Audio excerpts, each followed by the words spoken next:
Voyons comment générer des images à partir d'un prompt et deux images différentes. Par exemple, j'ai utilisé un modèle de voiture, un type de voiture et le contraste et la couleur souhaitée pour cette photo. Pour cela, dans Focus, il faut aller dans la section Input Image puis dans Image Prop. Ici, on met l'image principale qui nous intéresse le plus, celle qui sera le sujet central de l'image, le point focal, on pourrait dire. Ensuite, on ajoute une image pour définir l'environnement autour du sujet principal, ce qui entourera le focus de la création. Je l'ai fait avec une voiture et une ville, mais je vais maintenant le faire avec un guerrier cyberpunk créé avec IA et un paysage différent. J'ai changé le prompt et les images, j'ai mis l'image. Pour le cyberpunk et ce paysage, on choisit l'option FPDS qui garde les contrastes du paysage. Et pour l'autre, on sélectionne Image Prop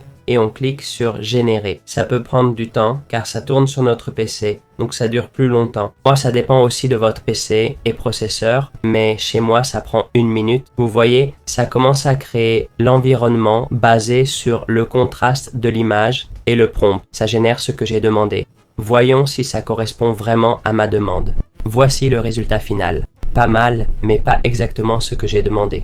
On va donc modifier la section Stop Ad et Wake pour plus de précision avec ce que je lui donne. On va augmenter le Stop Ad et le Wake, puis régénérer l'image. Voici l'image générée. On voit qu'elle est bien plus fidèle au personnage que j'ai décrit.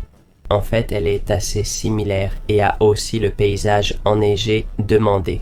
On pourrait être plus précis car j'ai dit terrain vague, mais c'est une ville.